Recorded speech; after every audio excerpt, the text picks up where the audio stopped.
was finally able to get my hands on the iPhone 15 Pro Max, and I don't really know how to explain it. It just feels different in both the hand and the way you use the phone. In this video, I'm going to be explaining the differences between the iPhone 15 Pro Max and its predecessor, the 14 Pro Max, both in the way how the phone feels and how the internal hardware has changed. There's also a section in the video where I get some hands-on time on the iPhone 15 Pro Max and check out its 5x zoom lens and see how it compares to the rest of the lenses. Without wasting any of your time, let's get to the differences between the iPhone 15 Pro Max and 14 Pro Max. Here are the 5 main differences between these phones from what is, in my opinion, the least exciting to the most exciting. Ah yes, the transition from the dreaded lightning cable to the beloved USB-C has now come into fruition. This change is mirrored on all models of the iPhone 15, along with the second generation AirPods Pro, and more likely it's coming to even more existing Apple accessories in due time. On both the 15 Pro and 15 Pro Max, it's equipped with USB 3.0 10 gigabit speeds, which ensures that any files that you transfer, whether it be photo or video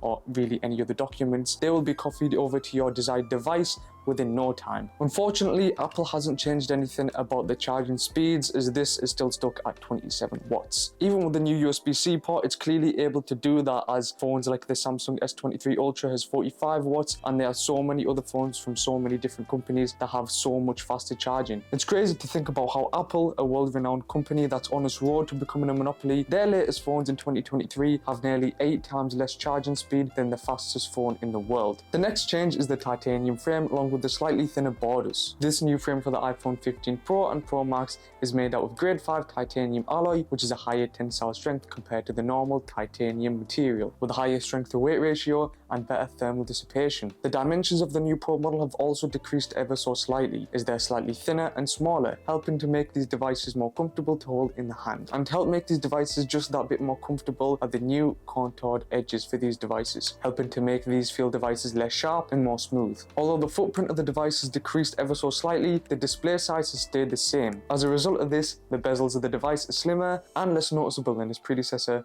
the 14 Pro Max. There's also been the removal of the ringer switch, which has been on iPhone since the introduction of the iPhone. Replacing it now was talked about in the leaks for the past few months now is an action button, as seen on the Apple Watch Ultra. You can set this to a range of different actions. The default is the ringer switch, which of course makes the most sense, but you can also program it to record a voice memo, open a camera, execute an accessibility feature or shortcut action. It's going to increase the functionality of your phone and its efficiency even more than it already is. Along with the iPhone 15 Pro, Apple unveiled a new generation of their mobile processors, the A17 Pro chip. This includes a brand new, more powerful integrated GPU with Apple designed shader architecture, improved performance efficiency when it comes to complex applications and rendering. And I believe the first on an iPhone, it supports hardware accelerated ray tracing. With the help of this new chip, the iPhone will be the greatest for smartphone gaming and has the chance to change the whole mobile gaming industry, as these phones have now more improved smoothness and better graphic performance. So much so that you can play AAA games on this device, such as Resident Evil Village,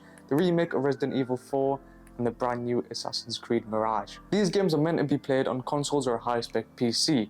The fact that you can play these games on a mobile device is honestly going to change gaming forever. Now, the best change that differs from the 14 Pro Max is the all-new 5x lens, which is only on the Pro Max variant. Rather than sitting throughout this segment and boring you like I've been for the past however many minutes, come with me to test out the iPhone 15 Pro Max's 5x lens and see how it fares against the other lenses. Alright, so I'm on my way to meet Tom Richardson now. I'm going to try out his iPhone 15 Pro Max because he's kindly lent me it for the next hour or so while he's busy doing work. I'm headed now to Teesside Park, which is a retail park right near where I live, and the Costa Coffee there is where he's in now, so I'm going to go there. I want to try the 15 Pro Max's new cameras, especially that 5x optical zoom lens, because that honestly looks beautiful. People have already done a madness with that lens. There's some really nice natural and landscape photography that people have been doing, so I actually can't wait for it. I'll see you then. All right, so I'm about to pull in now and we're gonna meet Tom and hopefully get the 15 Pro Max. And I'm also excited about this, not just because, of course, as I've said before, the 5x optical zoom lens. He's also got the brand new titanium color. Oh, as far as I'm aware, he's got the new titanium color, and we're gonna check that out. Honestly, I haven't been able to see it in person, so this is gonna be the first time viewing this color on the iPhone 15 Pro Max, and I actually can't wait. The cost is right over here now, and let's meet him. And there you go. So it's time to meet him.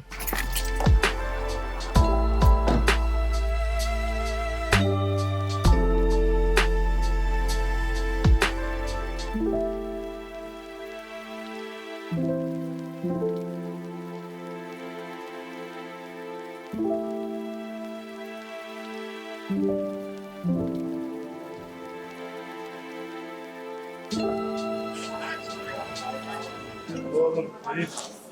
man. How are you? Chilling, but look at how are you raw dogging that phone, bro? Huh? There's no way. He's literally raw dogging that phone. How is he doing that? The amount of faith this guy has in his grip is insane. How do you do that?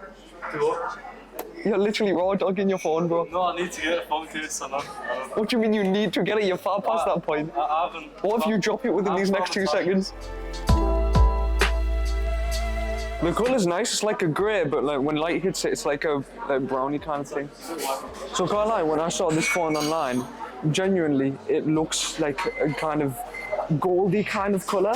That's the reason why I didn't get it. But honestly, in person, it looks kind of like silvery. It looks great. All right, so as you guys can see, hopefully here, I am outside of Costa right now with the iPhone 15 Pro Max. Gonna take some pictures of it, gonna take some videos of it, and we'll go from there. I'll probably come back after I take the videos and then review them videos and photos with you guys. All right, so the one thing that I can notice straight away about this 15 Pro Max is the fact that between the 1x and the 5x, there's a major difference. And of course there is gonna be, because the 1x is, I believe, 24mm and the 5x is 120mm. So that's so many times bigger in terms of focal length. And honestly, it's insane. All right, so that was not too bad at all. I got to try out the new iPhone 15 Pro Max, tried out its cameras, tried out the video as well. The 5x zoom is actually really good. I'm surprised how high quality it is as well. It's actually very good. Now we're gonna go home, review the videos, review the photos, and I'll be back with you. Now, when I was taking photos and videos with this new 5x lens, I thought they were going to come out so poorly, as the preview shown on the iPhone was very shaky and distorted. But after you end the recording or take the photo and then view it, the quality and stabilization is squeaky clean, which is just a testament to Apple's software stabilization. So I've taken various different images from various different places across the Costa that me and Tom went to. On screen now, I'm going to show you all the photos and videos we've taken. First is going to be the photos from the 0.5x lens.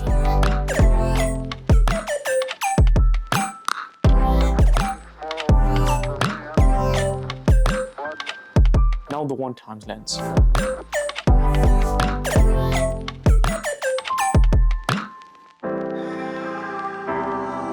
Now the 2x.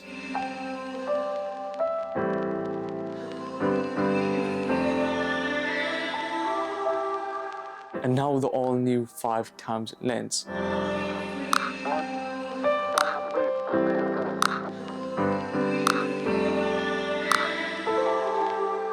Now, looking at these pictures from these different lenses, one after the other, what do you guys think? Do you think the quality drops majorly, or is there only a little bit of quality drop between each lens? Because the 5x lens, even though it's only 12 megapixels rather than 24 or 48 megapixels like the other lenses are, it still retains a lot of information. Comment down below how you think this 5x lens fares in these photos. Okay, so I've got the first video in front of me right now, and this starts at the 5x lens zoomed in to the Costa drive-through logo, and as soon as we play it, it's going to be the 5x lens, and slowly we're going to go to the 2x, the 1x, and the 0.5x to just see how good this zoom and how powerful this zoom actually is. All right, so starting at 5x,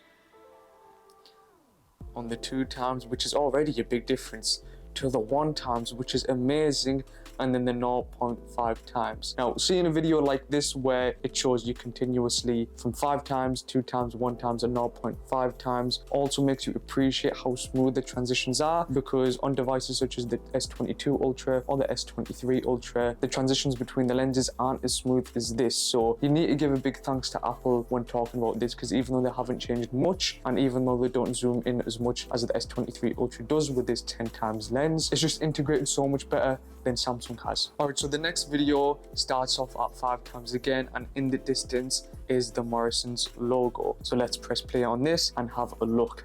So this is the 5x, the 2x, which again is a massive difference, and the 1x, which is an insane difference. and then the 0.5 times, which is just crazy. Now, shots like this really does make you appreciate how good that 120mm equivalent lens is. Now, of course, again, it is not as powerful and it doesn't zoom in as much as Samsung's 10 times lens. It still is really, really good for basically whatever condition. Now that you've seen the full capability of the 5 times lens, what do you guys think of it? Comment down below. Now, the final test that I did before I gave the phone back to Tom was recording a kind of a vlog segment to see how good the 4K video and the audio was. So have a look at this. Alright, so I cannot see myself right now. Let's just hope I'm in frame. And I don't know which camera to look at as well, so sorry if I'm looking in the wrong direction. But I'm recording video straight from the 15 Pro Max. Audio is also from the 15 Pro Max as well. Just tell me how it sounds, tell me how it looks. Comment down below your thoughts. And what do you guys think of that? I watched it over myself, and of course, just like Apple phones normally do, there is quite a bit of wind distortion, but apart from that, the audio is good. It's good with isolating where the voice is, and the video just looks amazing in quality. It's actually pretty insane. I wasn't expecting it to look that good. I mean, especially coming from an iPhone 11 Pro. It's just great to see how far Apple's came.